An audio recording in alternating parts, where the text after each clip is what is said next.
人生就是一个舞台，更是一个赛场。演出没有谢幕，你永远听不到掌声。比赛不全力以赴，根本就没有赢的希望。最强大的对手，其实是我们心中的自己。战胜自己，赢得可胜。我是韩庚，金钟奖2013中国音乐超级联赛，我来了。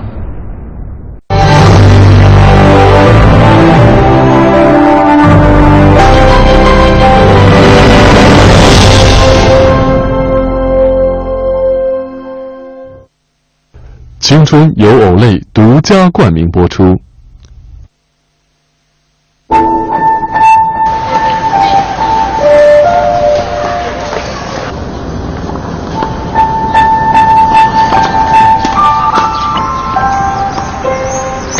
2013年5月1日，毕业10年的韩庚重新回到中央民族大学，这是10年来他们第一次基本聚齐的同学会。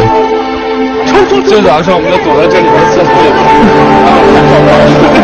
这时的韩庚29岁，在中国，韩庚是一个被很多人知道的名字，而在96级舞蹈班，他只是一个普通的学生。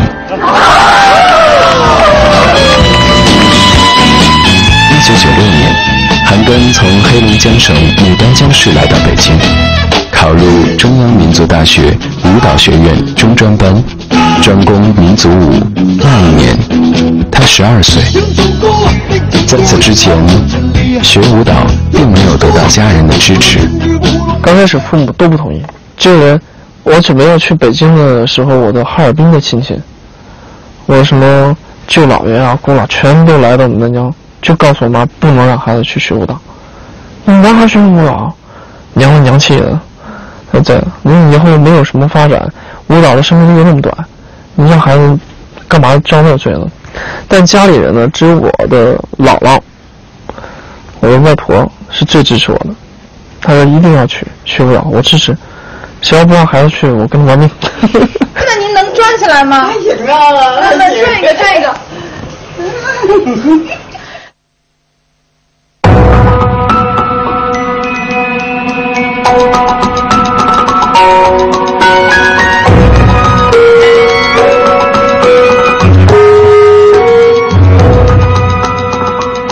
我的基本功不是很好，因为我进校的时候基本功就比别人差一截。有的孩子真的是5、6岁就开始练，一进学校都可以翻，都可以转，太厉害了！那时候我觉得神呐，确实你看的时候还挺打击的。那我也练，就我觉得那个时候，我为什么说我大部分时间在练功房，有很多时间我就是确实泡在那死练死磕，说以后有孩子绝对不会让学舞蹈。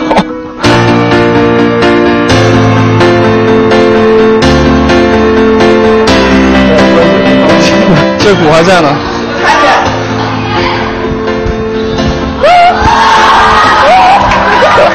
已经把鞋扒脱了。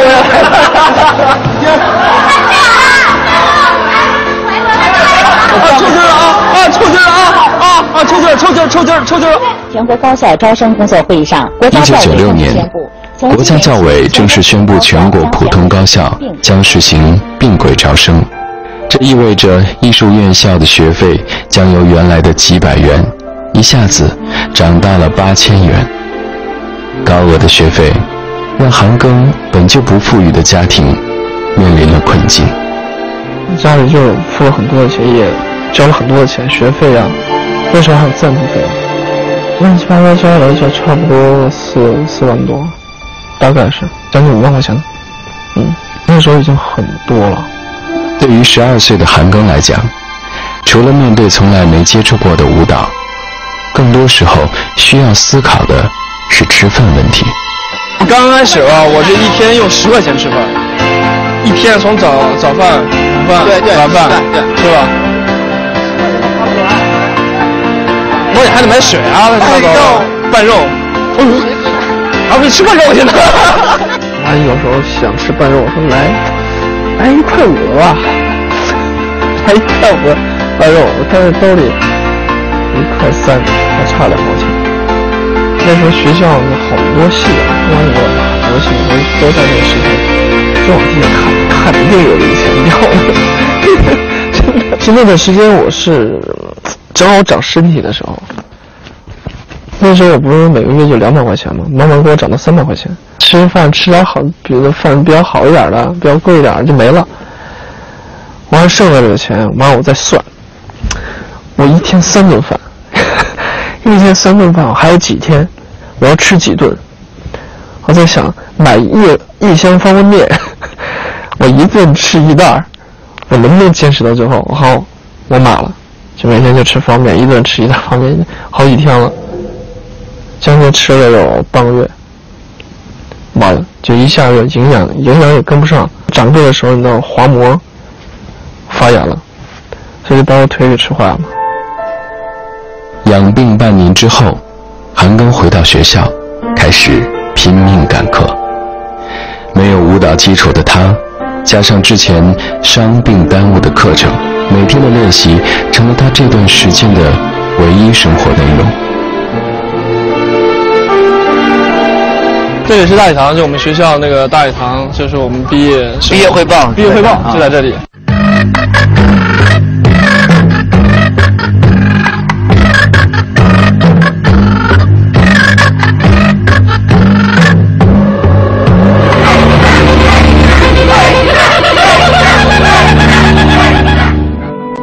此时，韩庚18岁。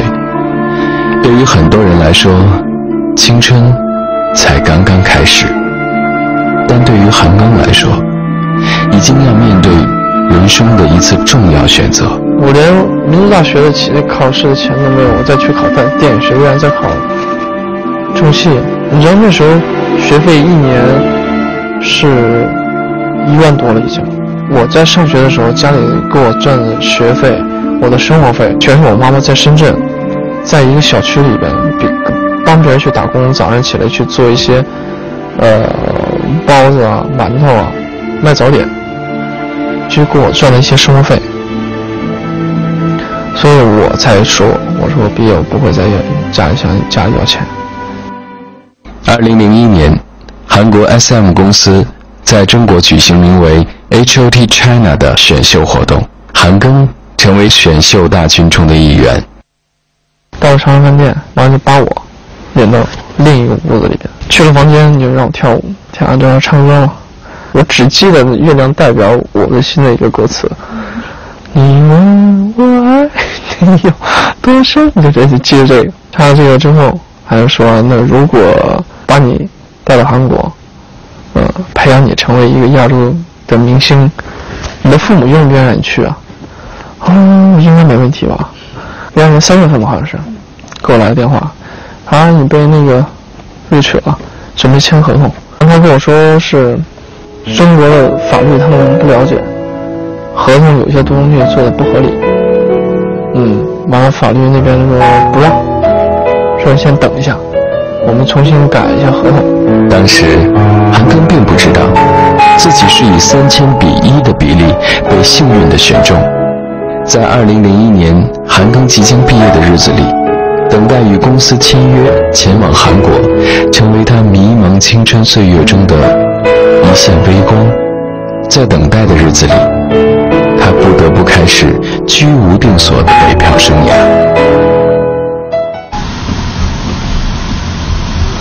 记性还挺好的，发明器。就是安安院东里1区，对，那个白楼嘛。对。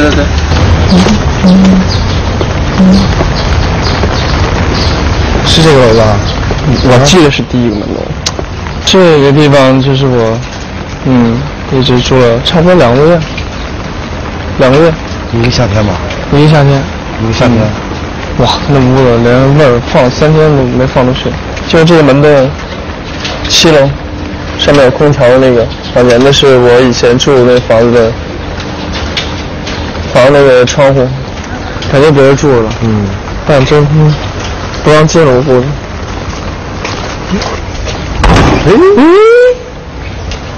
可以开看，上去看看去。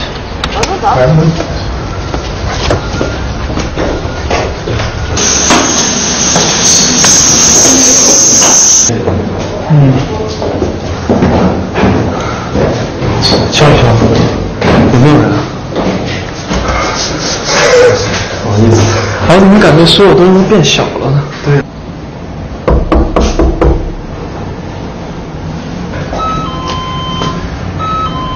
门没有换，门还是这个门。哎呦，赶进去看看，进去了。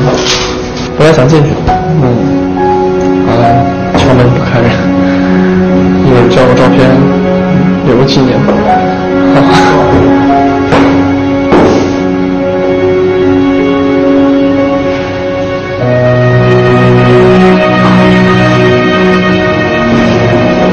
每天早上我都不愿在那屋待，每天早上出去整活，我去跳舞啊，去赚点钱，这样。等待是漫长的。半年后，韩庚前往深圳，投靠自己舞蹈学院的师兄松乐，并顺利考入深圳歌舞团。这意味着他能拿到稳定的3500元月薪。去韩国这事儿变得更加渺茫。我记得特别清楚，那是我毕业以后要第一笔钱给我妈，因为我就是10几块钱嘛，我老妈也给我寄500块钱的，我连床单都没有，就寄了500块钱买了床单，完了剩了100-200了，我就给孙乐了。我说我这没钱，我这100-200块钱就当伙食费。每天我就在这吃。乐乐那时候有自己的一个小宿舍，他自己住，问我能不能住你这儿。他说没床，你别住我床。我说那我住地下，就把所有被子就铺地，我睡在地上。3个月后，已经稳定在深圳生活，并想着继续跳下去的韩庚，再一次接到一通来自韩国的电话，签约的事情似乎又有了希望。可以签了，他说你可以签了。我说真的假的？你说我现在我在歌舞团，你告诉我签，我回去我辞职了，我签不了，你说让我干嘛呀？他说没问题，是没问题。好，辞职。再次回到北京，韩庚却为自己的这次义无反顾付出了代价。又签不了，他说还出现一点的问题，又签不了，说让再等一等。已经冬天了，我住哪儿呀？这是韩庚有生以来最灰败的一个冬天。深圳歌舞团无法再回去，北京也没有更多的工作可以接，甚至他连固定的住所都没有。这个未来会拥有无数粉丝的年轻人，必须面对生存的问题。4个月后，韩庚决定打道回府。折腾了都快1年了，最终我还是回老家了。然后说我也不能天天在家这么待着，我就去了牡丹江艺校。我从早上8点开始上，一天8节课吧，完了我还加课，到晚上我加课，一直上到从早上8点一直上到晚上6点7点。然后有一天我生病发高烧，就我那几个朋友一直陪着我医院，在那陪着我打点滴。完了忽然有电话，我一看，哎，人家不是那经纪人，韩国经纪人给我打的吗？赶紧接了。我说能怎么样？他说你可以签了，你那个2月份，就差不多2月多少号，你来北京可以签了。我说真的吗？说真可以签了。我说好，那一下就感觉病都好了，你知道吗？和一个外国公司签工作合约，又是多次反复之后，这对当时的韩庚来说是件巨大的事情。已经是03年了，是我爸爸陪我去签的。签之后他就看那个合同，他说儿子你想好啊，这个挺累，会挺残酷的。那时候一心我等了1年多了，我干嘛我什么都行签。我老爸没事，我能挺得住。那时候就是签的时候他是挺，我能看出我爸是挺难受的，因为他确实是有点太苛刻了。乙方是我，甲方是航空公司，乙方这一项服从甲方所有的条件就没了。回到酒店就是跟我住在一张床上，旁边还有人就跟我住在床上。那时候我爸就是抱着我说儿子把儿子卖了。03年我就自己到北京就去韩国了。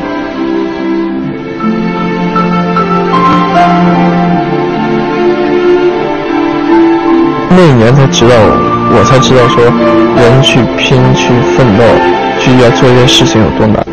那时候就把我的整个心态就改变了，不管你做错了做错了什么，不管你是遇见了什么，我觉得在那个时候都是正确的，都是对你自己的一个成长。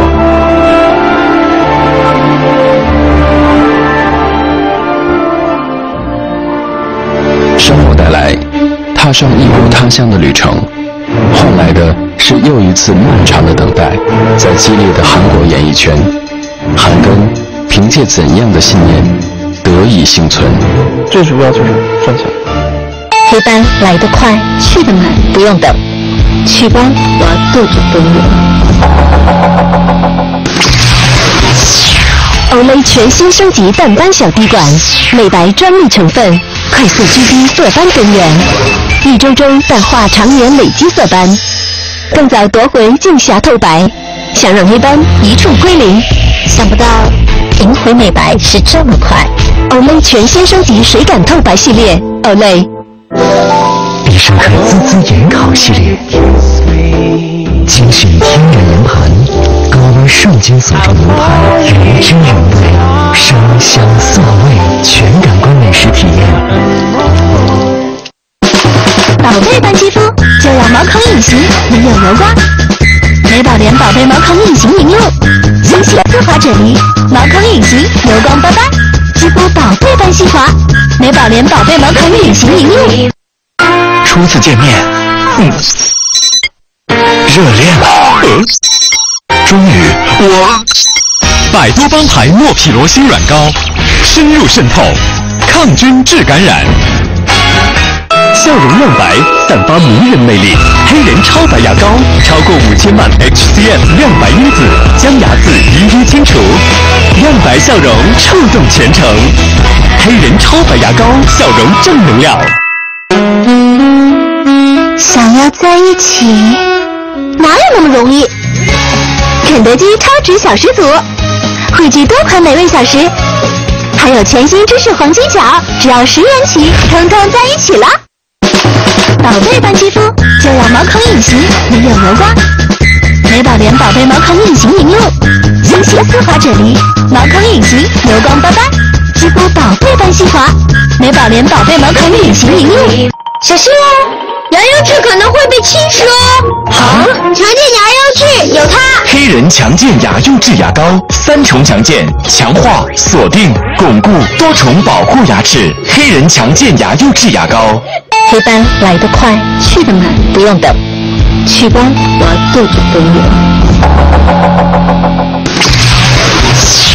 欧蕾全新升级淡斑小滴管，美白专利成分，快速击低色斑根源，1周中淡化常年累积色斑，更早夺回镜霞透白，想让黑斑一触归零。想不到赢回美白是这么快。欧蕾全新升级水感透白系列，欧蕾。少年梦，8月4日换美的秀以及中日10连长。今晚10点，换美的秀中国少年梦。在等待了1年后，韩庚如愿以偿地踏上了前往韩国的旅程，开始了为期2年的培训生涯。在韩庚实现前往韩国的梦想后，摆在他面前的是又一个前路迢迢的等待。此时，韩庚并不知道在不久之后的将来，他的命运将面临着怎样戏剧性的转变。一直都幻想着要出道演出，我可以赚钱。那时候幻想的我每天什么样的生活。我记得有一次我还挺天真的，给我拍一些照片，宣传照片。我是第一次享受的这种待遇啊！马上回去我就跟我妈说：“我好像要出道了。”我说：“啊，你之后会什么样？别人会怎么样？”就那样的一个感觉。妈，我好像出道好几次了。过一段时间，我妈给我打怎么样？我说好像是拍一个宣传片，宣传照片，所以就一直都期待出道。出道就有钱赚嘛。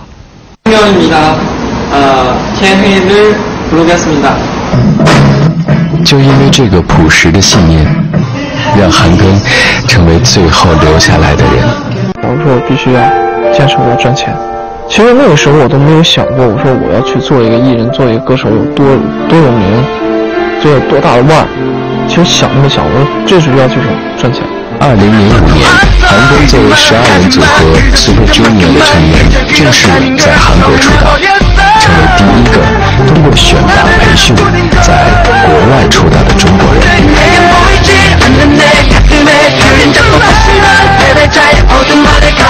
Super Junior 出道后，在中韩两国迅速蹿红，韩庚初次尝到了走红的滋味。然而成功出道并没有给韩庚的生活带来如他意想中的改变。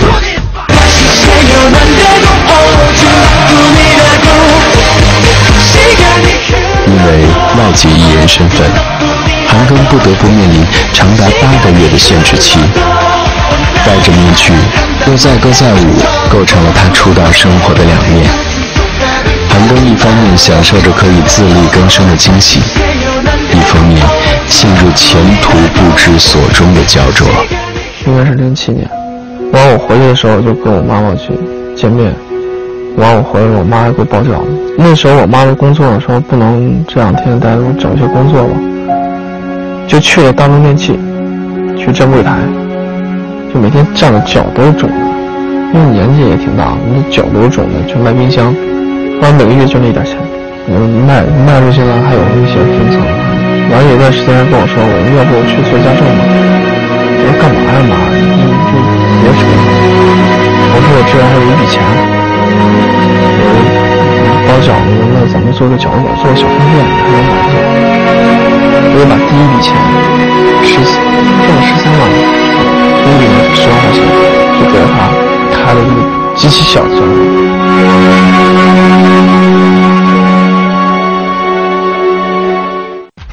为了发展中国市场，2008年，韩庚带领组合的中国小分队 Super Junior M 回到中国发展，组合的人气开始覆盖全亚洲，所到之处万人追捧，韩庚的生活也在随之发生着变化。2009年，已经出道4年的韩庚在北京终于拥有了属于自己的第1套房子。我觉得没有房了，在北京有房了，反正是值得，不管是付出什么东西。但毕竟现在回头来看，现在就是家里的父母还是都是很幸福的。2009年，已经在演出中找不到乐趣的韩庚，开始酝酿一场巨变。我离开最大的原因就是我工作不开心，因为跟他们沟通过，说我真的很想做演员，有人去拍戏了。那为什么我不能呢？有人也拍广告，为什么我不能呢？那所有的法律已经全部都可以让你签10个公司，可以去拍广告，为什么我不行？我是很多事情我闷着不说，真会积攒，一下就爆发，就会挺可怕的。最终有一天，他的自杀率很高，然后他突然说：“那有一天我要自杀。”他说完这话以后，你就觉得事情是很严重的，只是我们没有站在他的角度去想这个问题。那时候我就觉得我的心理状态已经不对了，已经坚持了很长时间。那我说如果我真像他我自杀怎么办？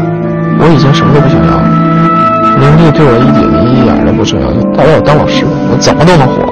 做一个工作服务工作室，也有可能没有说现在的比现在的生活那么好，比那时候生活那么好，但是我觉得我开心，我工作开心。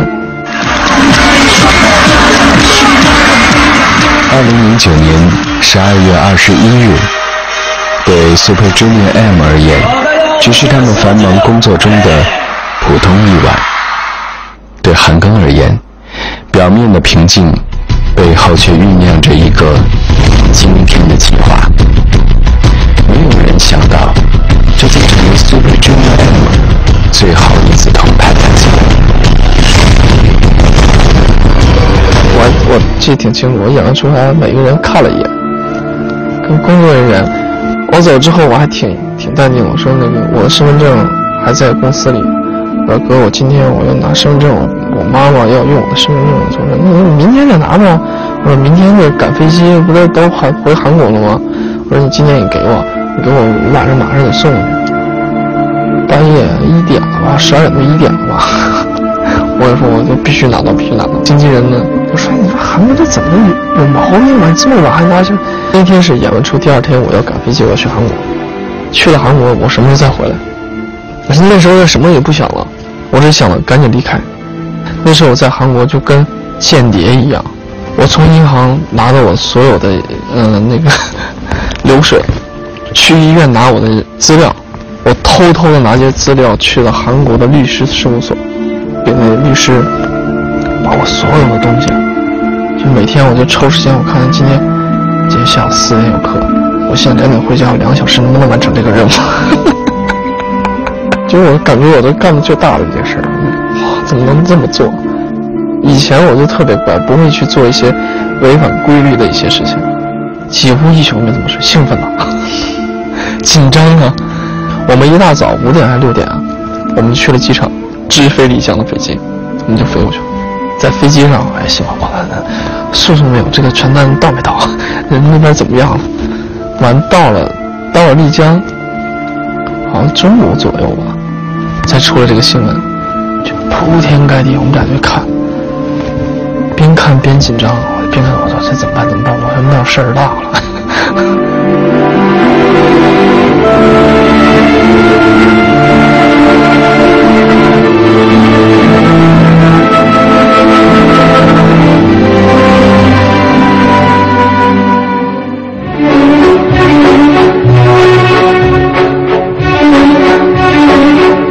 韩庚之后的青春故事就已经被更多人熟知了。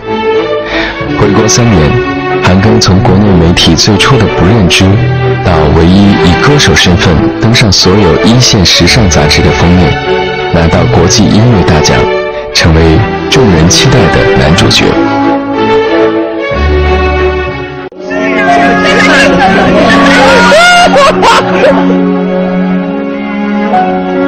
青春有时需要喘息，有时需要停下，但必须大步向前，义无反顾。这大概就是韩庚的青春给我们的启示。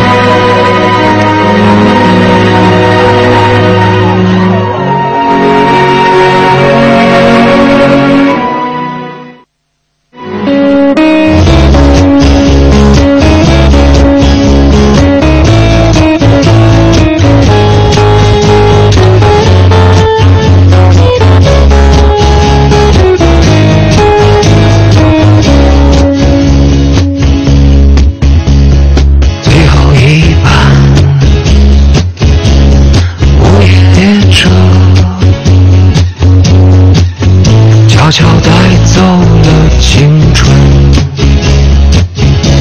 最亲爱的人，最美的时光，渐渐刺痛了回忆，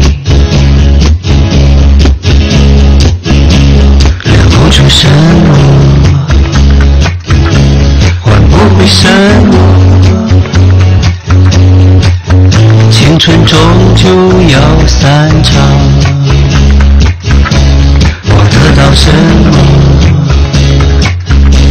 我失去什么？生命终究要告别，青春再见吧，